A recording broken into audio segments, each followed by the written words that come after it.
When it comes to your social media, do you find that you keep getting ready to get ready? My guest on today's episode is Nika Stewart, so get ready to shine.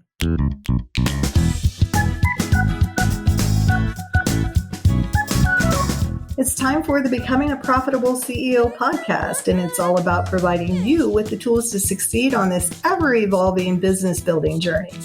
My mission is to make sure that you know you are not alone, that it is possible, and that you, yes, you can do this.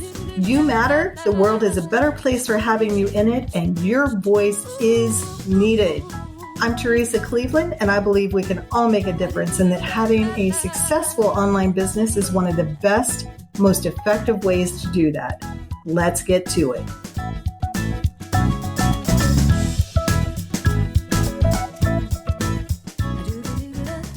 For many of us, as we grow our businesses, social media is one of those things that can fall further and further down the list. I'm so happy that Nika Stewart is able to be with us today. She's a social media trailblazer, online visibility expert, cancer survivor, and national speaker. She's helped thousands of women promote their thought leadership and shine online. Entrepreneurs, authors, speakers, executives, politicians, and celebrities have all enjoyed increased social media popularity through her expertise in her world-class team at Streambank Media.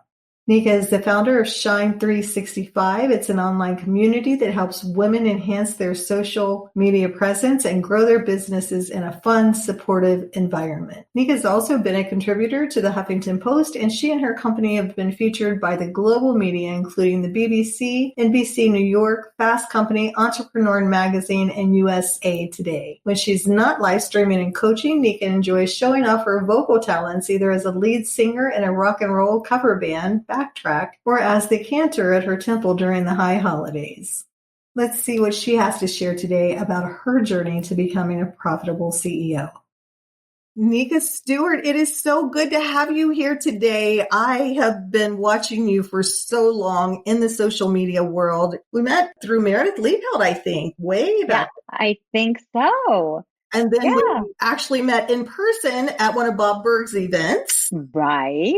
That is crazy. It's been so long. Yeah. And I think we've both been through many iterations, but always working in marketing and small business and kind of being flexible. Very much so. And then we just will fall out of touch. And then all of a sudden our paths cross again. And it's been really nice the way that happens. Yeah. So, first of all, thank you so much for being here and taking the time. My absolute pleasure. Can you share with our listeners who are people who are just coming up in business and facing whatever they're facing in business, and we've all been there, can you share something along your journey? Just pick one. I know we have multiple, but just pick one that will help someone who may be facing the same thing, or that thing that really helped you shift your mindset or move to the next level of your business. Yeah, two things are coming to mind. So let me pick which would be. Okay, so I think the one thing that is very relevant to anyone who feels like they're going through either a struggle or you want to grow or you're starting something new. You know, we're always looking to grow no matter where you are.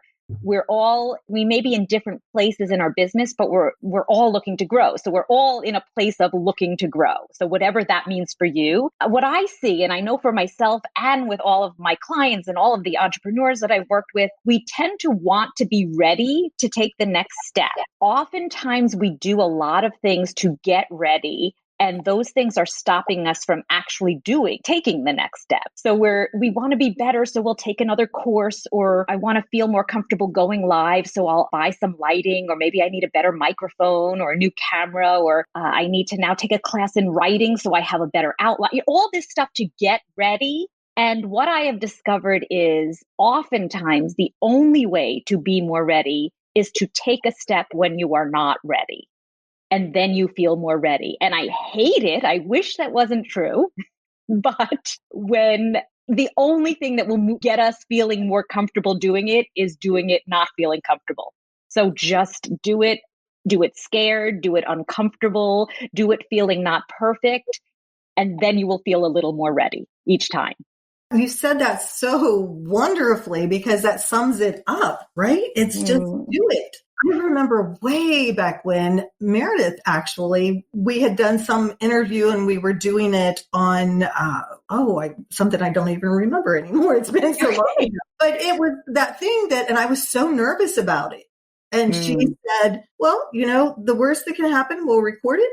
If you don't like it, we'll delete it. I was like, oh my gosh, right? And that is probably one of the greatest lessons that I learned from one of my bosses. He said, Teresa, there's nothing you can break that I can't fix. Yeah. I was just like, oh my, how empowering, right? So I love to hear that because it is that. Just do it. It doesn't work. It's okay. I think it's like Play-Doh. You build it, you don't like it, you smush it up and you do it again. You smush it up. And I think as you're saying that, that's a lot of times an excuse for not going live, which is a big thing that people are doing now. It's because we think, well, once we do it, we can't fix it because it's already out there. But another thing that I've learned, especially over this last crazy year, is that the more you go on and you are not perfect, the more you actually mess up, because the truth is nobody's perfect, right? So our perfectly imperfect way of going out there is perfect. I don't know what all those perfects mean, but I think the more we are not perfect, the more we are human, the more we really attract the people who want to work with us. Again, very scary. And you have to get out there and do it when you're not feeling totally ready, but you will get more comfortable. Never perfect, but always,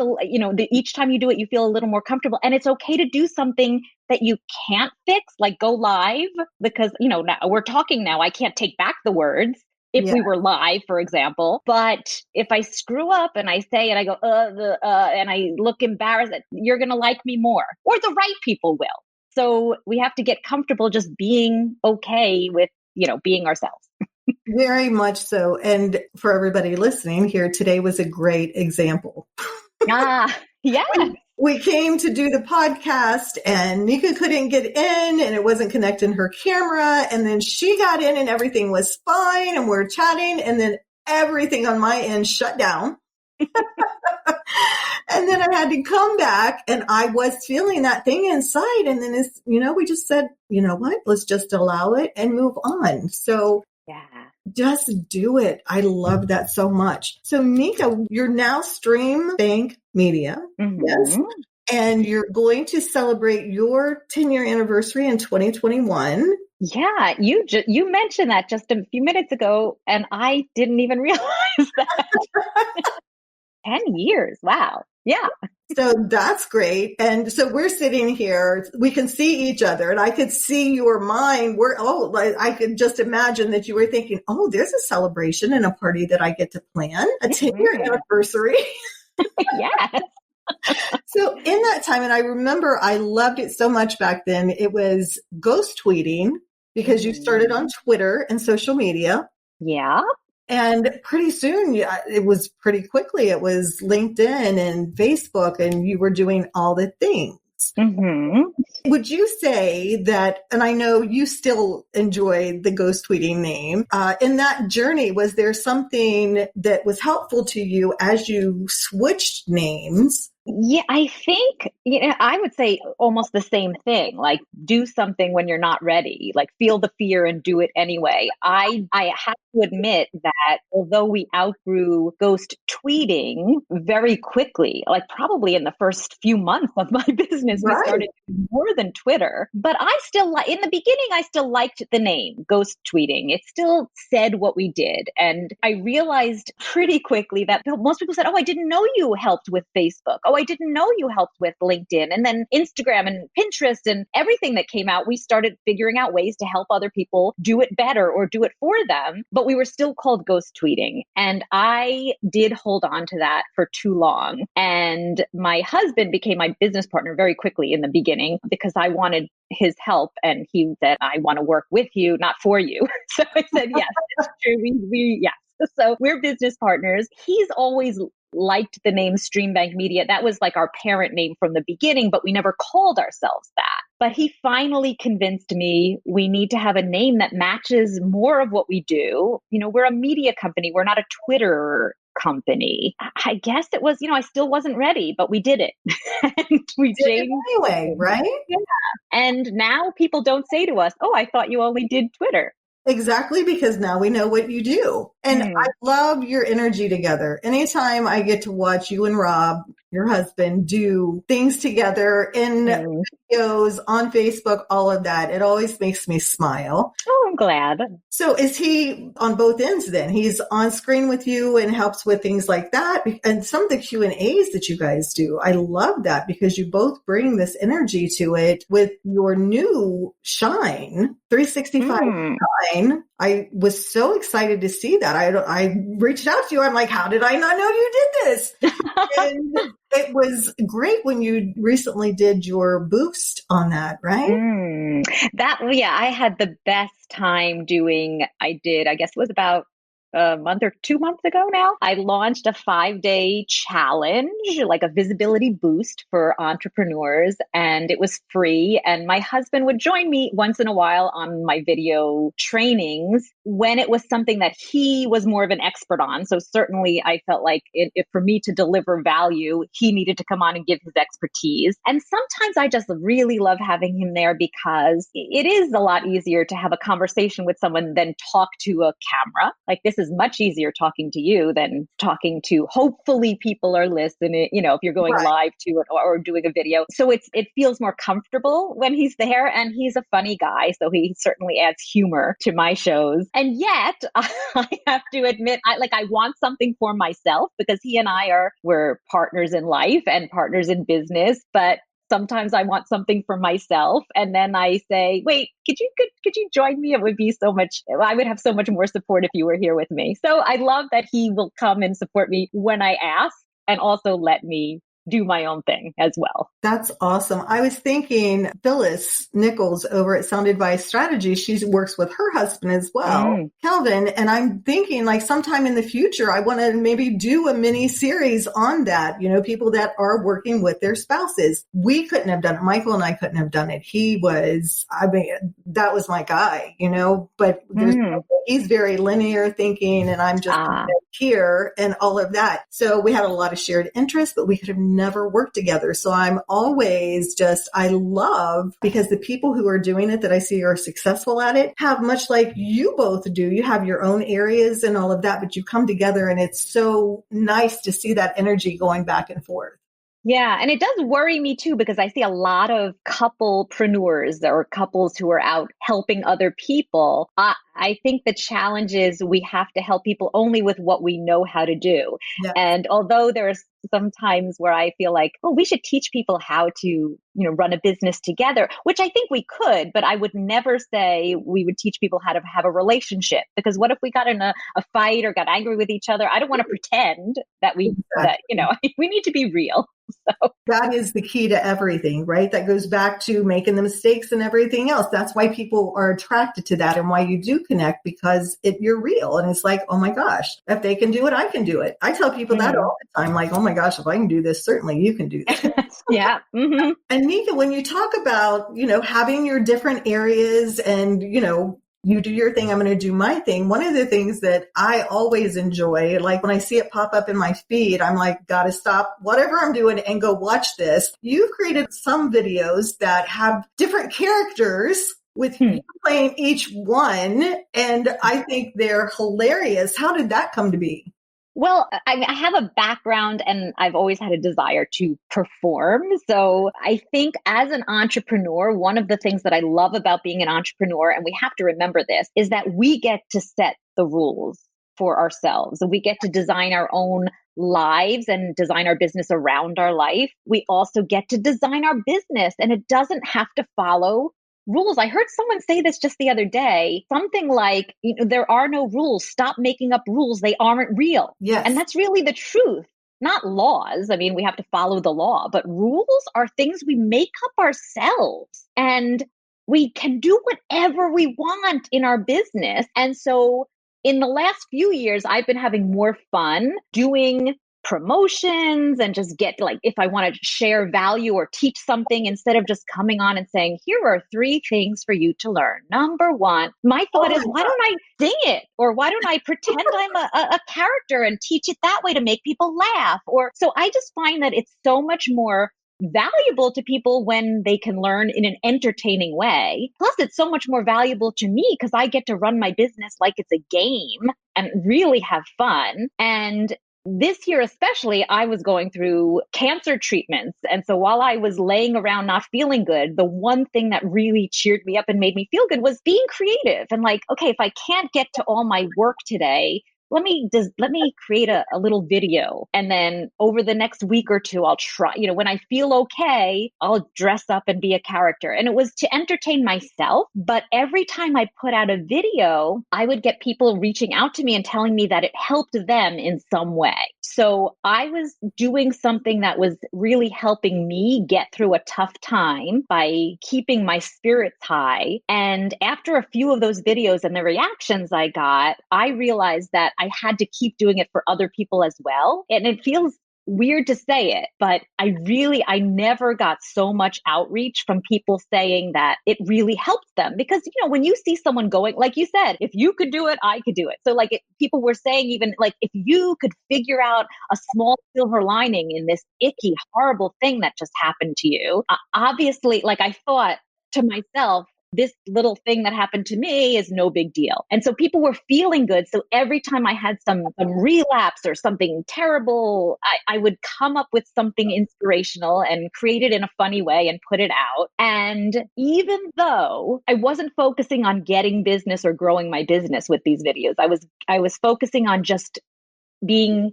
inspirational to myself, keeping myself going. And I started getting clients from these videos and people reaching out and asking me to speak to their groups and be on podcasts and things like that. And it reinforced my message around social media. And it's what I'm teaching now in my Shine membership, which is you have to put yourself into everything that you put out there. So if you're growing a business and you want to market your business on social media, most of what you're posting is about you and your life. There's a way to do it where it's not, sharing private things, but you share yourself and your personality and your struggles and what you believe in and what's important to you and what you love and what you hate. That's how you attract the right clients to work with you. And that's how you grow your business. It truly is. That has been for me, just giving myself permission. I realized 12 years in, I realized there was still so much that I was showing up the way I was supposed to show up. So this shift to the purposeful CEO, doing this podcast, as it came to me, like all of it is, I'm just going to be me. That's all I can do. And there's been so much freedom in that. One of the things, as you went through that terrible journey that you had to go through, and I won't call your journey terrible because I don't want to speak for you, but the terrible thing that happened that caused you to be on that journey, I really appreciated your transparency through that, that you just showed up. And I'm sure that was at times scary or, but it's just you inspired so many people. Like I would even just I would see what you were doing and I would read the comments, and it was so inspiring to people because you showed up, right? This is what's going on. So this is here I am. And then I love that and I feel like it was because you were in your own authenticity and in aligned with who you are, because I think that in any situation, who we are comes out magnified, right? So you did that. And as you inspired other people, what I saw was so many more people, people I hadn't even seen in a while. I saw them commenting and I'm like, oh my gosh, you have such a great reach and you're sharing this with other people. So thank you so much for doing that. And so your visibility, I'm sure with your videos, where can people find those videos just so they can see what we're talking about? That's a good question. I was posting them on Facebook and TikTok, and we're in the process of putting them all up on my YouTube channel, which is Nika Stewart Shine. I would assume that's where you can see them, all on YouTube. All right. Well, definitely check those out. I love these characters and Thank you. your meetings that you would have. It was great. So Nika, thank you so much. I want to talk about your Shine 365 Club. We wear so many hats, right? And it seems that so many people that I talk to, and I'm sure you even more because this is what you do, our own social media can be that thing that gets pushed to the bottom. And I think for a couple of reasons. Number one, because the client work we're getting paid for. So we feel like that obviously has to be done. And then there's also, it gives us permission to keep hiding. Oh, yeah. So share with us what Shine 365 is, because I think I know you work with clients at all different levels and you have the done for you or done with you, those services as well. But I think for so many people in this space, especially my audience who are struggling with trying to balance it all, I think that Shine 365 is such a great service that you're offering. It makes it doable. Right? You just make it doable. So please share about that. Well, thank you. And I hope I do make it doable. I in my past, I always loved creating programs that I could create once and then other people could use them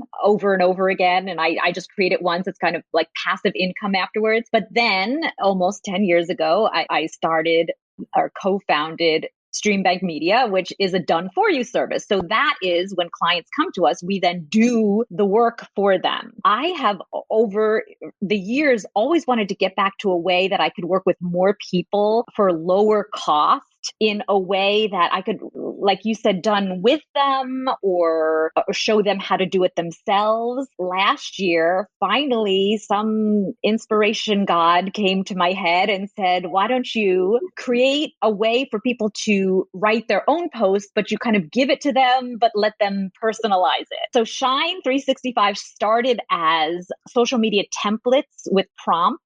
I've seen lots come out over the year or so of templates or prompts really for people like come up with, tell someone about a time you felt inspired or tell someone about, so these are prompts, but I didn't think that those were good enough because I would look at those and still like kind of look at my blank screen and say, what do I write now? First of all, I have to try to think of a time I was inspired. Then what do I write? So I actually write out the posts for all the members and just fill in little blanks. I put blanks in and with little prompts for you to just fill in a few words. Now, most of the members are taking these and adding some real personality to the post. So you can't even tell, even if 10 people use the same post, you can't tell it's the same post because everyone knows how to fill in the blanks and add their own personality to them. So that's the first part. It's kind of giving people no excuse anymore. You never say, I don't know what to post because I've just given you templates for every month, new template. Here are templates, posts for you for every holiday and whatever's coming up for the next month. And you have posts for the next month. But then we have a theme of the month and I give trainings and we have a community where people are supporting each other. There's a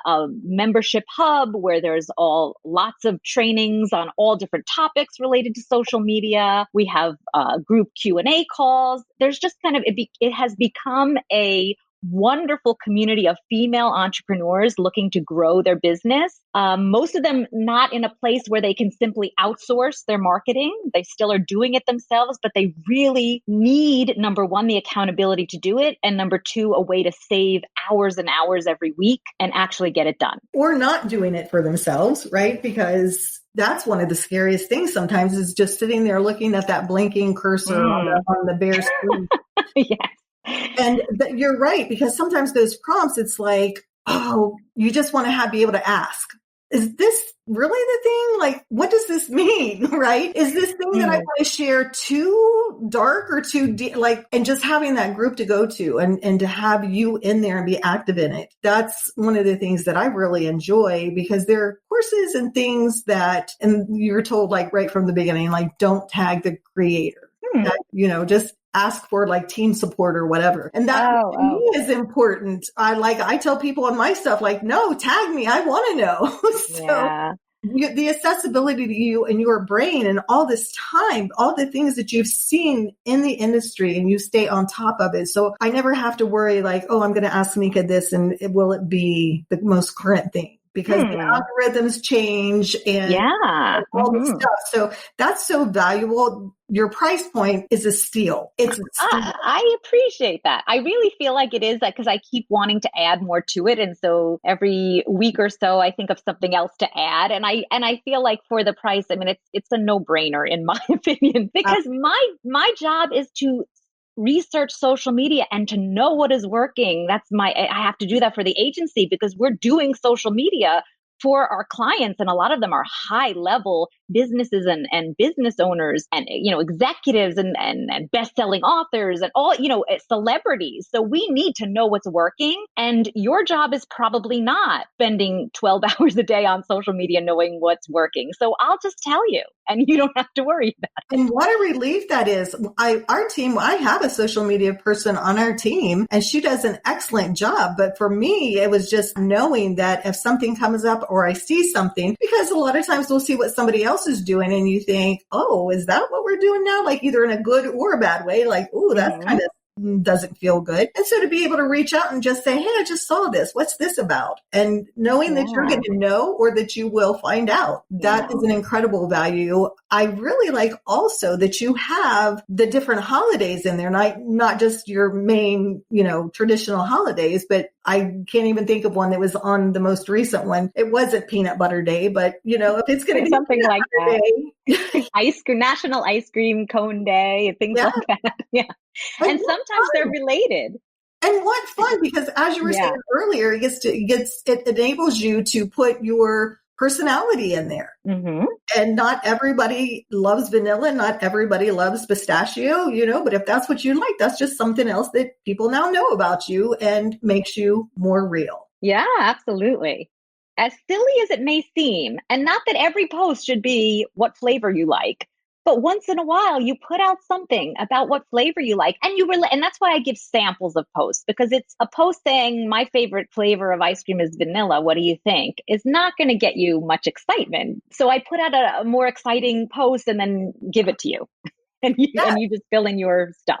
And it sparks the imagination because, like you said, we can take those and just personalize them none of them are going to look the same unless somebody's copy and pasting the same thing. But that's not what happens, because it's like you give us all. And sometimes we need to give ourselves permission, right? And we won't give it to ourselves, but you give us that permission with this, like make it your own and show up as who you are. And it will spark that memory of, oh my gosh, when I was a kid or whatever. And you can share that, or maybe something with your child or vacation. Who knows? It just sparks other things. Yeah. Nika, you mentioned your 5-day challenge. We're taping this, or we're recording this. God, I just showed my age, taping.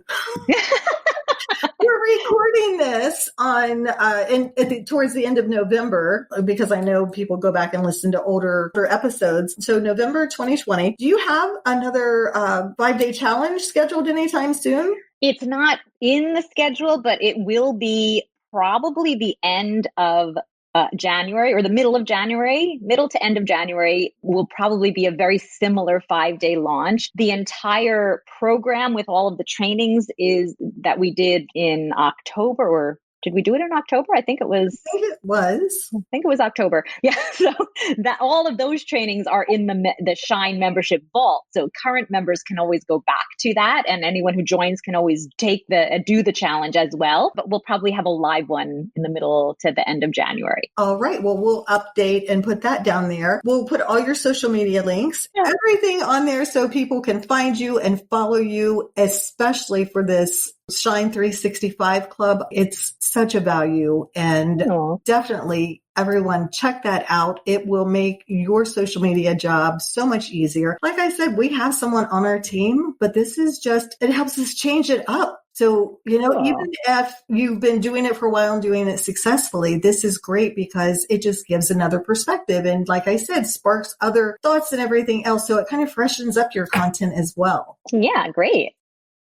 Well, Nika, thank you so much for spending time with us today and sharing all of this great information. We're going to put everything in the show notes so that people know how to get a hold of you, watch your videos, and find you on YouTube. I really, really enjoy those. Hey. And let me ask a few questions that we like to ask all of our guests. Mm-hmm. Everybody likes to look at that bottom line, but there are a lot of other things that contribute to that. what are the most important numbers for you in your business? Yeah, numbers. It's so crazy that I always know that it's better to focus on numbers, but I'm not a numbers person. I like to focus on the fun. So the more I am just feeling good every day, the more I know that the business is running well. But I would say for me, even though getting more clients is great, what's even better is keeping clients. So rather than numbers growing is always good. But when we see the percentage of numbers, people not leaving, so that means we're doing the right thing. Because what we do, in both of the departments of my business are memberships. So when people join, it's not like they buy a product, a one-time product. We do services for them and it's monthly. So if we're doing a good job, they stay and they pay for another month. So the length, like the average length of client, if that's going up, then I'm happy. Awesome. And I do like the fun number too. Just my level of fun. What a great answer. We need to somehow, be able to measure our level of fun so we can quantify it. That's how we measure it, right? Just what you said. I love the way you show up. You just said it so naturally, like, if the way that I feel. That's how we measure it, right? You don't want to work with those clients that when they come up on your, message or whatever, that you just like, oh no. We know those feelings, and our body is such a good barometer of those things. So good point. Thank you. Yeah. Let me know also, during this time of limited travel, we're kind of living vicariously through each other. What is your favorite vacation experience or destination? My favorite place to have been was the Dominican Republic. I went there twice with my family, my brother and his family. I was actually a guest of his 2 years in a row in a private home that he had rented. And it was just, I would say it was the combination of just gorgeous weather, just sunny and warm and delicious feeling. Yes. Just the whole atmosphere. The weather, I think, is a huge part of the relaxation feeling, because it just the weather made you feel relaxed, but just the whole atmosphere there felt very relaxing. And then the fact that we were in a private home that had, people who were helping, like that was part of the rental, was that you got people who cooked for you and cleaned up after you. And it really was like the most luxury vacation I ever had. They had a private pool, or we went for walks on the beach. We had golf carts to drive around. That was the mode of transportation there. It's just like, if I could spend a month there every year, that would be heaven to me. Oh my goodness, it sounds like it. I have a friend who was there not too long ago, and she said it was just the people, everything you've just said. So now I was like, okay, that's got to go on my list. Oh yeah. Got to go check that out. From our would you rather question bank, would you rather give up pizza forever or tacos forever? Yeah, that's not too hard for me, because tacos are fine for me, but I guess I would give tacos up. I love Mexican food, but tacos are not. All right. And then our question about the numbers that are important to you in your business, which we may just make that one of our regular questions, because I really like it. And I think it's good for other people to hear that about other businesses. That question actually came from one of our previous guests. So we like to ask each guest, what is a question that you would like for me to ask a future guest on the podcast? Yeah, I would love to know, because I always love hearing this from any entrepreneur. What is any advice that you've been given that seemed kind of small or nothing at the time, but made a huge impact and still makes an impact in your business? Oh, great question. I love how creative everybody is. It's like, we're getting all this information for all of us to make an impact in our businesses. So thank you for that. Nika, once again, thank you so much for being here. We will put everything on the site, and I look forward to seeing you in the Shine Club. Excellent. Thanks for tuning in to another episode of Becoming a Profitable CEO. I'll be back next week, but in the meantime, let's continue the conversation. Head on over to our Facebook group at thepurposefulceo.com/Facebook and share your take on today's episode.